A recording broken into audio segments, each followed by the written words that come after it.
Now, President Akufo-Addo says Ghana remains committed to its Paris climate goals. The president noted that Ghana, under the Green Ghana project, has planted some 50 million trees to tackle the effects of climate change.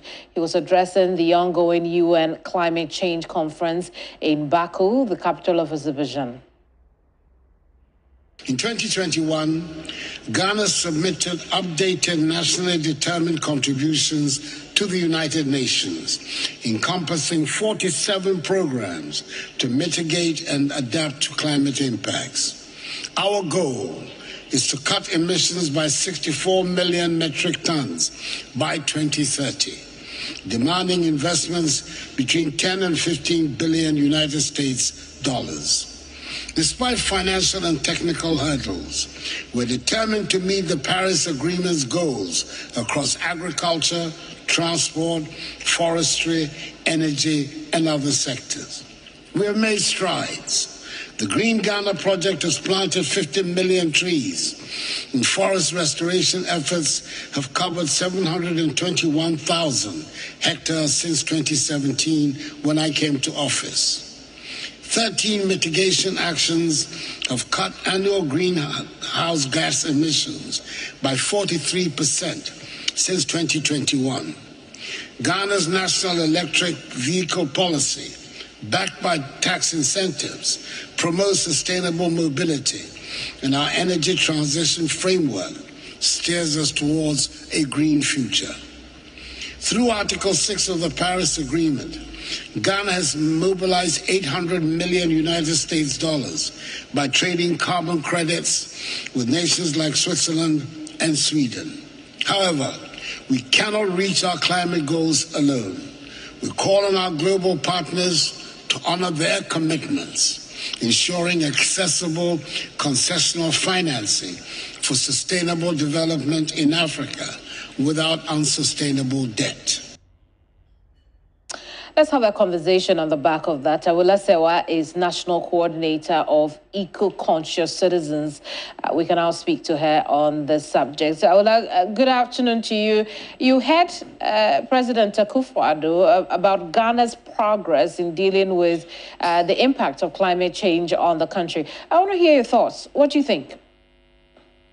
Good afternoon. I am astonished. I was wondering whether he was talking about another country. We know that we've got a dire situation in Ghana. We face an existential threat. Our forest reserves are being destroyed by illegal miners. Our water bodies are being poisoned. We all know that once we are destroying our forest cover, it has a huge impact on the climate. Now, if you look at the forest reserves, the Upper Prama forest, for example, 50% of it has been destroyed. To add insult to injury, LI 2462 was passed, which allowed mining in forest reserves, including globally significant biodiversity areas. We were told it was going to be revoked when there was going to be a strike, but it hasn't been done. And in fact, 3 MPs, before the chaos started, 3 MPs have brought a private member's bill to revoke LI 2462. The executive passed EI 144 to declassify parts of Achimota Forest, the lungs of Accra. So with all this information, and knowing that as we speak, licenses are still being granted to mine in forest reserves, what progress has been made? And all the figures that were being thrown around, who has verified them? Well, he talks about 50 million trees, talks about the carbon credits we've got from countries like Switzerland, I believe. And you say that that is not enough, 50 million trees. So first of all, who has checked the figures? Who has checked the figures? What I know is that our forest reserves are being destroyed. What I know that activists are being intimidated. In fact, just today, 4 farmers who were arrested on Farmers' Day for trying to protect their environment. Just today, they've been released on bail in Atronsu. We call them the Atronsu 5. 4 of them were arrested on Farmers' Day because they are farmers as well as one of them is a teacher, one of them is an assemblyman.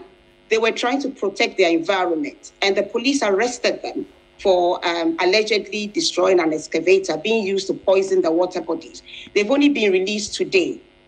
And a fifth person who went to visit them to take them food was arrested. So they've all been released today. We know that the thugs who beat up Erastus Asare Donkor are walking free. So there's no commitment to protecting the environment, no commitment to protecting the environmentalists, but rather those who are destroying the environment are walking free. So you cannot convince me that there's any commitment to tackling climate change or to meeting their goals. What we are doing is throwing figures in the air. We talk about the tree planting. Who has counted? Where's the data coming from? I'm not convinced. I can only see the devastation on the ground, the forest cover we have lost. And as I said, when it comes to the Akufo-Addo Forest Reserve, we've lost 50% of it. We're about to we have declassified parts of Achimota Forest. How can anybody convince me that there's any commitment? There isn't. Well, he also admits that there's still a lot more work to be done, encouraging our development partners to work more closely with us to deal with what is left to be done. What we seem to be interested in is funds from our so-called development partners. There's a lot we can do that we are not doing. We don't need funding to revoke EI 144, which declassified parts of Achimota Forest. There's large remaining forest reserve in Accra, the lungs of Accra. We don't need money from any development partners to revoke LI 2462, which is a perverse piece of legislation. We don't need any funding to stop issuing licenses to destroy our forest reserves. We don't need any funding or development partners to stop intimidating those who are protecting the environment and rather prosecute those who were named in Professor Frimpong Boateng's report. They are walking free, whilst activists were in custody until today. We need to show that we are interested in moving forward, not just in collecting funds from development partners. I see. But I mean, when we look at the situation on ground, as you have described, compared to what the president has painted at Baku, at COP29 in Baku, it would appear that we cannot reconcile the two. Hypocritical of the president, would you say? Well, I would say that he's not being factual. I would say that what he was presenting, what we are seeing, seems to be like talking about two different countries. I do not recognize what he's saying. I do not recognize what he's saying as being a true interpretation of the facts on the ground. Very well, I will leave it here. Thank you so much. Having me.